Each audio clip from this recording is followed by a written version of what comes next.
ఎందుకు ఆ 5 సంవత్సరాలలో గత ప్రభుత్వంలో ఎందుకు చేయలేకపోయారు వాళ్ళు అని ఆలోచన చేయమని మిమ్మల్ని అందరినీ కూడా కోరుతా ఉన్నా.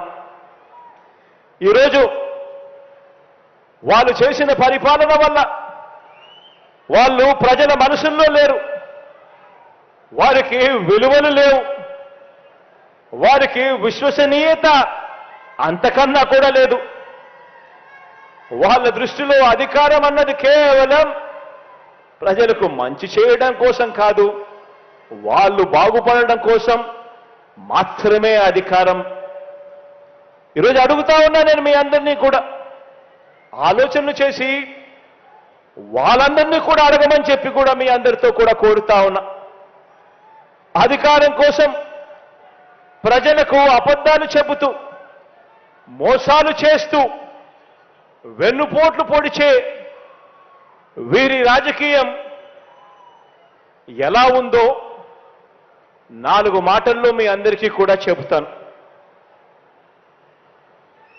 ఈ దుష్ట చతుష్టయానికి సంబంధించిన ఈ గ్యాంగ్లో, ఈ ముఠాలో ముందుగా ఇదే భీమవరం ప్రజలు తిరస్కరించిన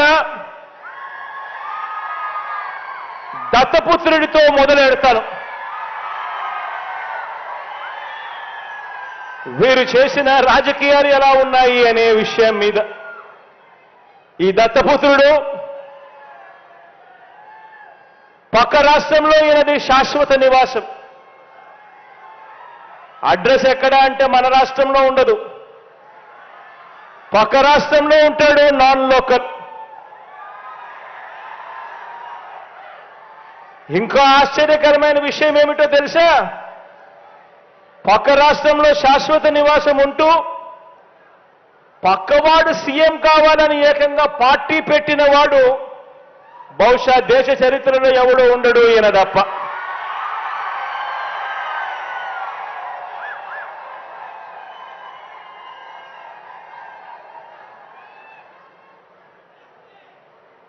ఈ మనిషి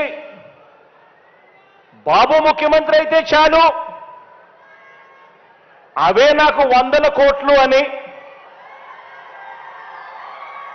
బాబు కోసమే తన జీవితం అని,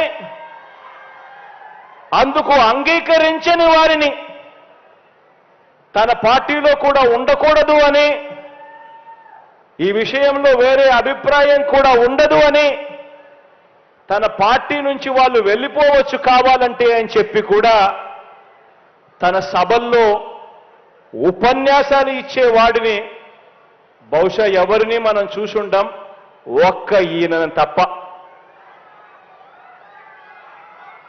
ఈ దత్తపుత్రుడికి ఆ బాబు పొత్తులో ఎన్ని సీట్లు ఇచ్చినా ఓకే, ఏ సీటు ఇవ్వకపోయినా ఓకే.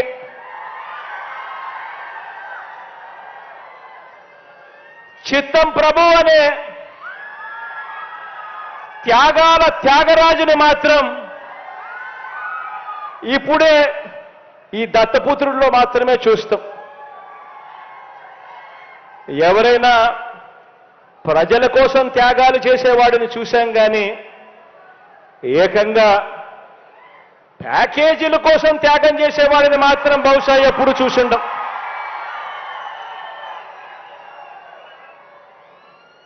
ప్యాకేజీల కోసం తన వారిని త్యాగాలు చేసే ఈ త్యాగాల త్యాగరాజును మాత్రమే చూసింటాం. మరో విచిత్రం కూడా చెప్పాలి. మరో విచిత్రం ఏమిటనంటే